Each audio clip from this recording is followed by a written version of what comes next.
Over the last few weeks, we have been talking about evidence that there is a God and that there's one and only one real God in the entire universe, and that this is the God of the Judeo-Christian religions. Let me turn my cell phone off so that I don't get any more interruptions. This is something everybody should do in every worship service, and I forgot. So I keep using this term Judeo-Christian God or Judeo-Christian religions. And when I use that term, I actually mean two different religions that share the same basic beliefs about God, to such a degree that we would confidently say that they are the same God that we believe in. Jews and Christians believe in the same God. And in recent weeks, we've been making a very strong case that this Judeo-Christian God is indeed the one real God over the universe. But Judaism and Christianity are very different religions. If you were to ask a devout Jewish person what they thought of Christians, they would probably say that they respected Christians, but that these Christians were not chosen people of God, and that they would not enter into a special place to live with God in the afterlife. They would claim that Christians believe many things that are just not true. Likewise, if you asked a devout, learned Christian familiar with the beliefs of Christianity and Judaism, that Christian would say that the Jewish person doesn't have the correct beliefs, and unless they change their beliefs significantly, well, they will not go with God to a special place that He's prepared for those who are true believers. So the beliefs of these two different religions, though they begin with the same God, they're so different that they cannot both be true. The issue, the fundamental real issue that separates these two religions that share the same God, is the issue of Jesus.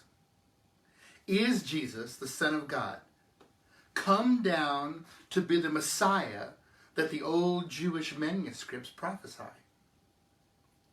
Christians believe that Jesus is the Son of God that was foretold.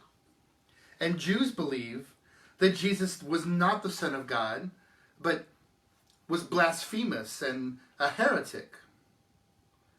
So today I would like to talk to you about Jesus, the Son of God. Before I get into it, I want to give you a little bit of math. I know you didn't come to listen to math, but I'll take just a moment. One of the highest levels of math is the study of probability. In math, there is no such thing as zero, really. They would never say that there is zero chance of something happening. In fact, they can figure out the chance of almost anything happening. I don't know how they do it, but when that chance gets really, really, really low, they call it practically zero. If the number gets this low, there's no real chance of it happening, but there's a theoretical chance that it could happen. Here is the number that math says practically is zero. And I'm looking at this and I think it is reversed because of the reverse angles. I'm going to change the angle.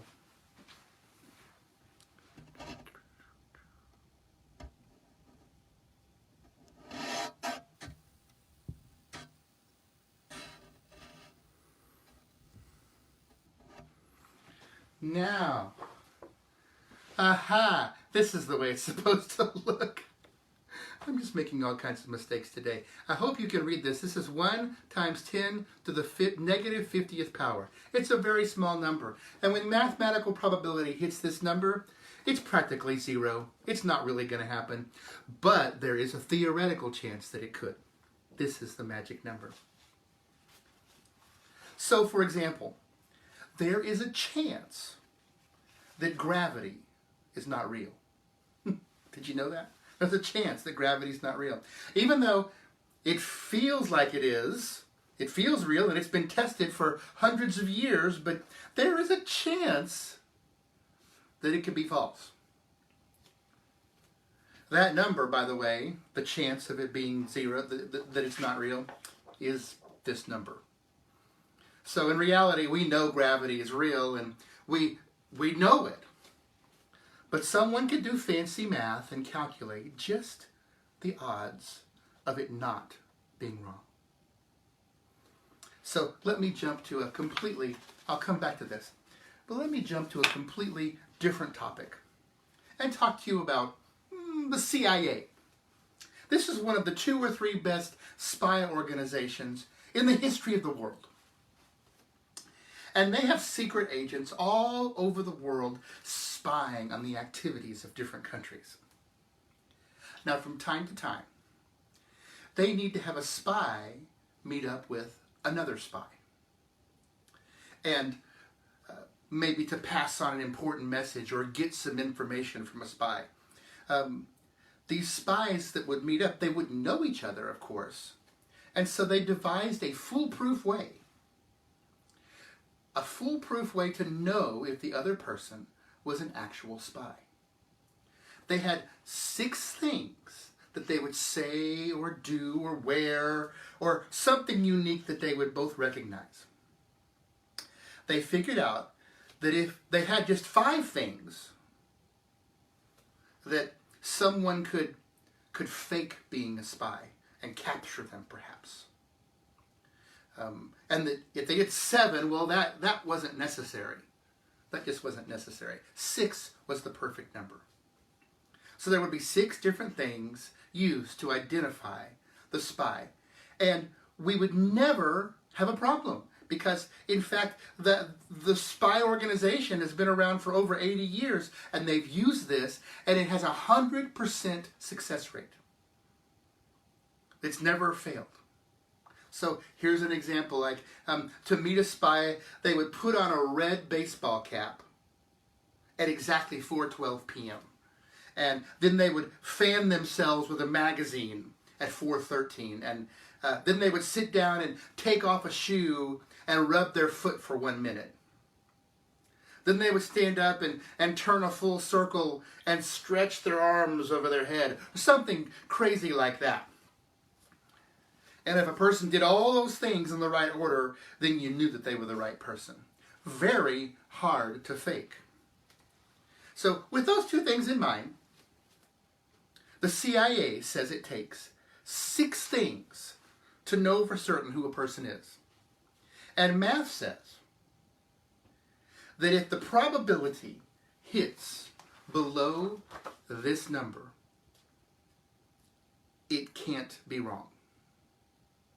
Can't be wrong.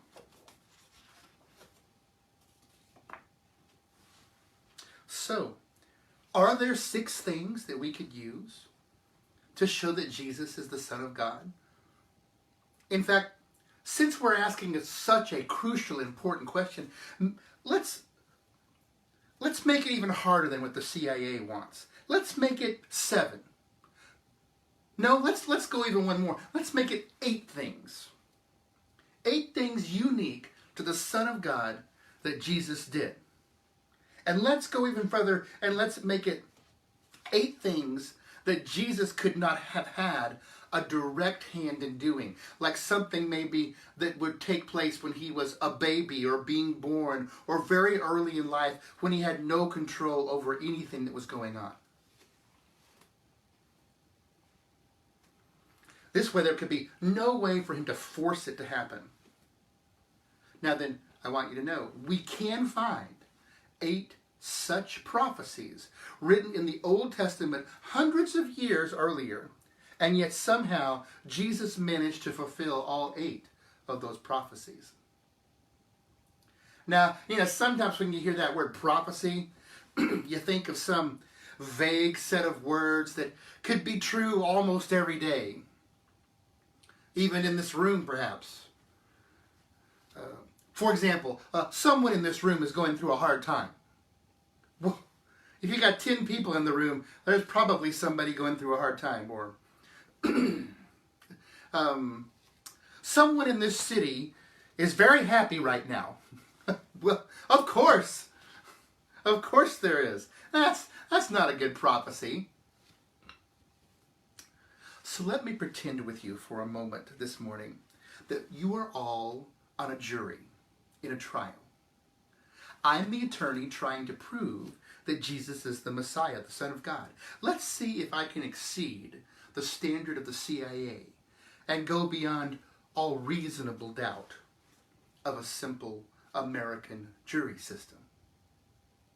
So you all get your summons and you have to appear. You've all been selected to hear the evidence, and this morning in the case of the world versus Jesus Christ. The prosecution will try to prove beyond all reasonable doubt that Jesus is indeed the Messiah. So let me ask you, as I give my opening statement, how many births have there been in Bethlehem? The city's been around for about 3,400 years. The current population of Bethlehem is around 26,000. It's still pretty small. There have been many, many births over the centuries. But only one out of all those births in that city would be considered to have a name recognizable beyond the region, much less the world. See, in Micah 5:2 it says, "But you, Bethlehem, though you were small among the clans of Judah, out of you will come for me one who will be ruler over Israel, whose origins are from old, from ancient times."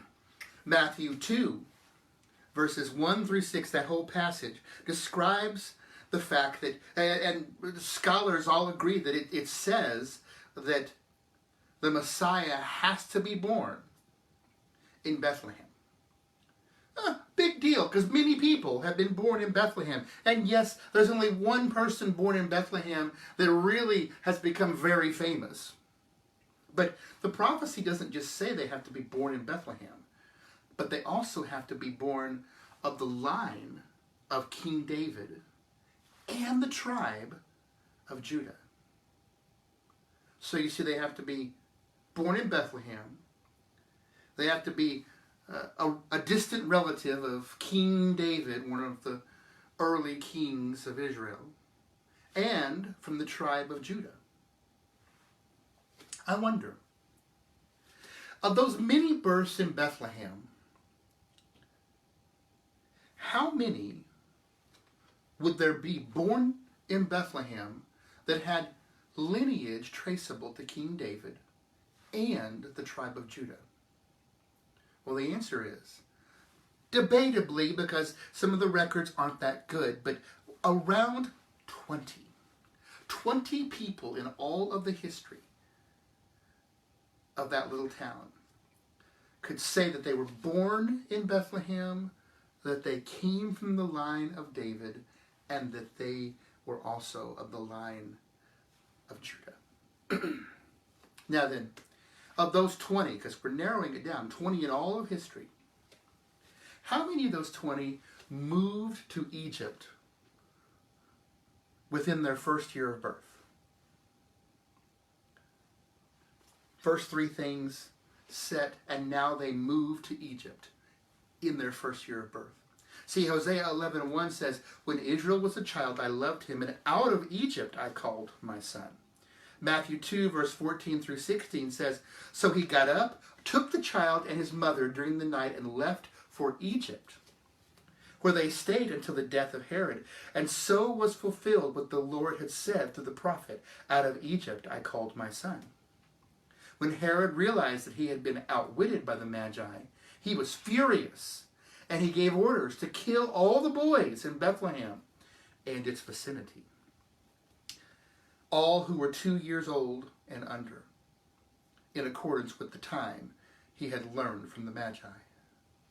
So, was that one baby who was born in Bethlehem, who was also a descendant of King David and of the tribe of Judah, and moved to Egypt, was he born during a time of child massacre in the region?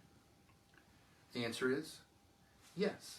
In fact, there's only 3 historical, verified, significant child massacres in history. It's not common. Now then, perhaps wiping out an entire village, women, children, and men, that's pretty common. But just going in and killing all the children, very rare thing. 3 times it's happened that we know of. One of those times was during the time of Jesus. One of the others was during the time of Moses. So, that one person who's met these first little sets of criteria claimed to be born of a virgin? Was that a claim made of the birth of Jesus? Well, yes. Was that child called Emmanuel? Not his actual name, but his title. Emmanuel means God with us. Well, yes. Isaiah 7 verse 14 says, "Therefore the Lord himself will give you a sign.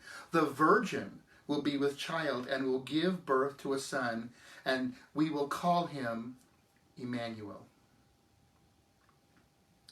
Now, the New Testament books of Matthew and Luke record the details of Jesus' birth, including the fact that he was born from the Virgin Mary.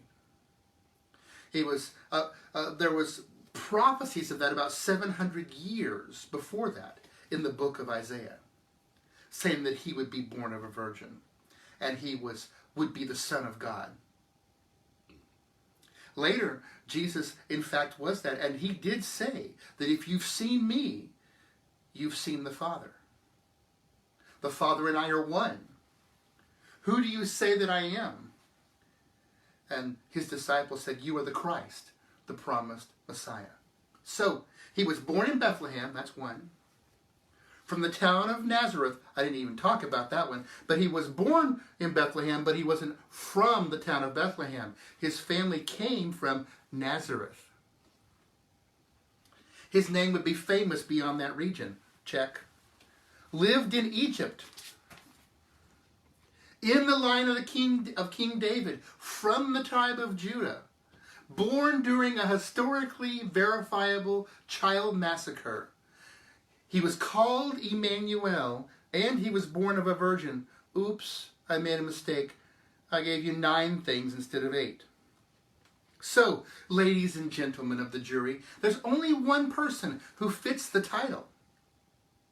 As a famous trial in the last bit of our lifetime says, if it doesn't fit, you must acquit. But if he is the Messiah, you must find him to be who he claimed to be.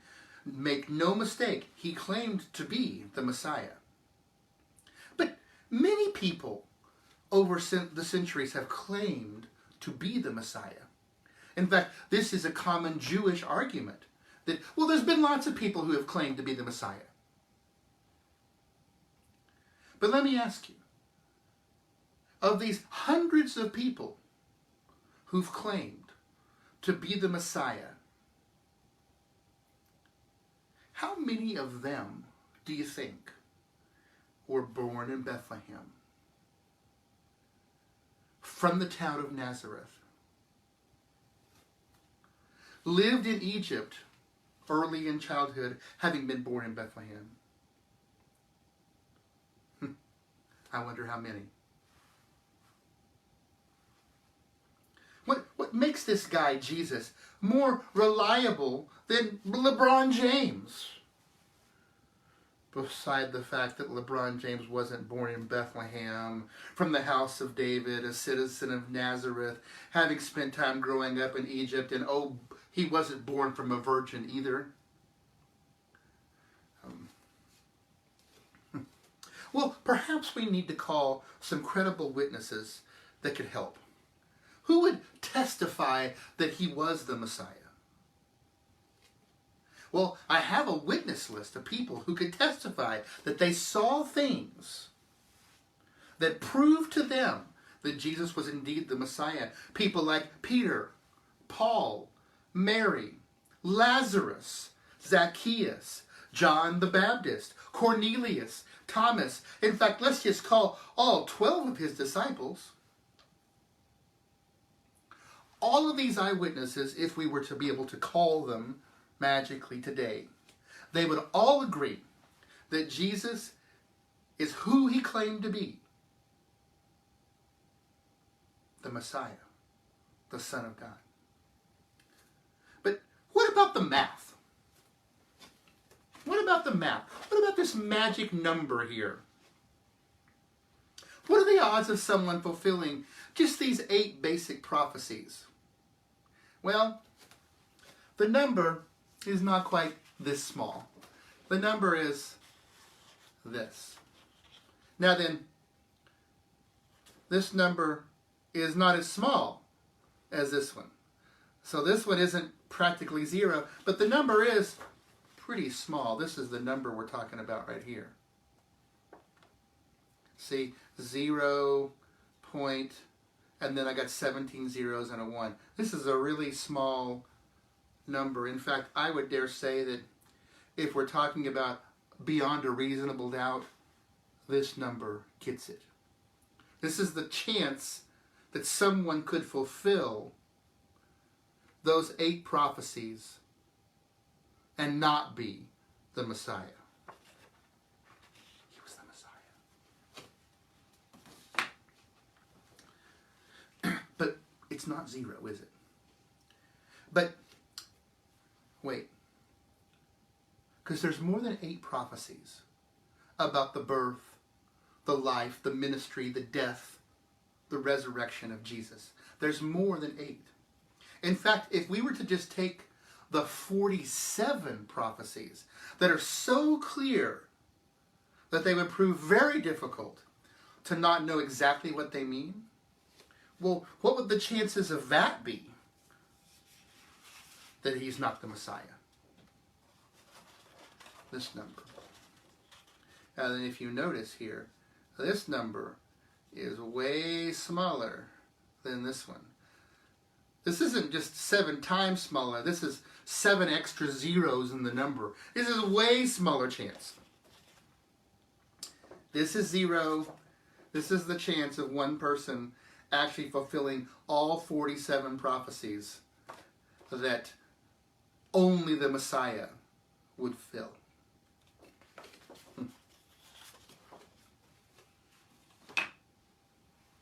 But wait, there's more than 47 prophecies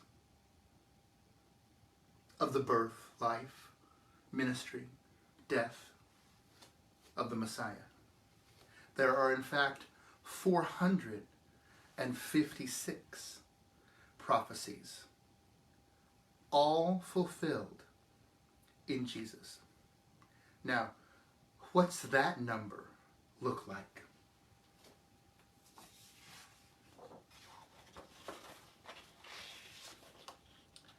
.1 and more zeros that you could put on one side of a piece of paper. Just how small is that number? Well, it would be a smaller number than has appeared in any probability calculation of anything yet attempted by math.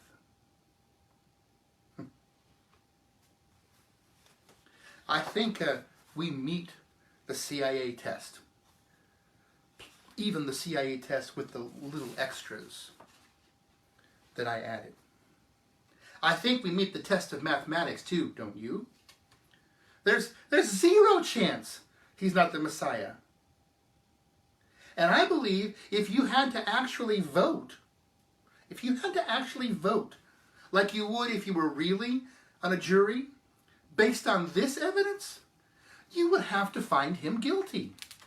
Guilty of being the Messiah. In fact, the The mathematical probability says that if you're not going to believe that Jesus is the Son of God, you shouldn't believe that gravity exists. Or for that matter, any scientifically proven law. It's got better odds of being wrong. In fact, perhaps the single most likely truth in the universe is that Jesus is the Messiah, the Son of God. Now then, if this is true, here is what you must do. You must find Jesus guilty. Guilty of being the Messiah, the Son of God, the bringer of good news and the reason for the hope of Christianity. And having found him guilty beyond all reasonable doubt, you must adjust your life to this truth. It's time to start living like there is a God and like we know which one it is. A God who laid out what he wants from you in the Bible. And more importantly, a God who laid out what he wants to do for you, to give to you. He wants to free you from slavery to sin. He wants to free you from the consequences and penalty of sin. More importantly, he wants to give you abundant life here on earth and a home with him in heaven when you die. This new truth is something worth adjusting to. This new truth is something worth sharing with people you know. As the Bible puts it, today in the city of David is born a child conceived of a virgin, born of the house of David, and he shall be called Emmanuel, God with us, for he will bring salvation to the world. Is Jesus the Son of God? You better believe it. Would you pray with me?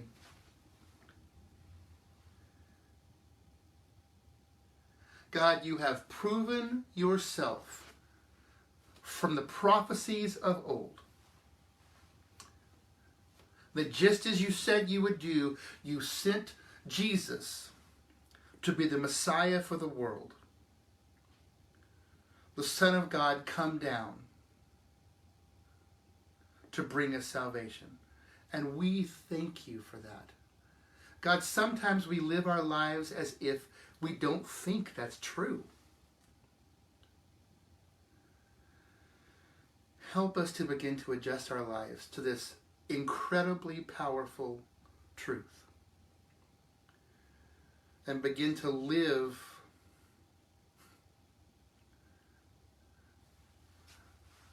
like we should. Live like you want us to. And live with the confidence of knowing that our eternal destinies can be set with you. And we thank you for this in your name. Amen. The verse of the month for February, and this is the last day of February, it's Psalm 23, verse 4. Psalm 23, it's a very famous chapter in the Bible. Some of you probably know the whole chapter. You memorized it sometime as a kid, and certainly you've heard it many times, but we focused in on verse 4 as our verse of the month for February. Even though I walk through the valley of the shadow of death, I will fear no evil. For you are with me. Your rod and your staff, they comfort me.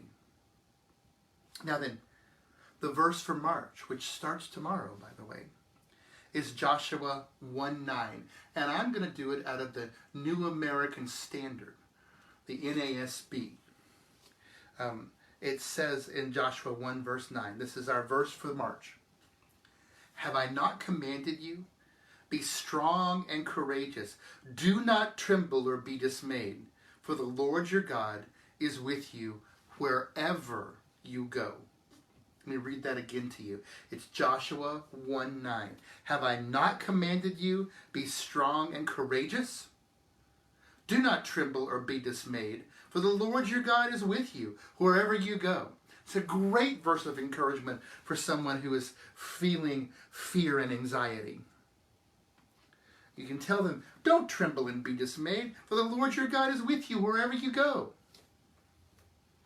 And it starts out by saying, I have commanded you. It's not just a good suggestion. He wants all of his children to be bold and courageous and strong because he goes wherever you go. No need for being trembling and dismayed. Not needed.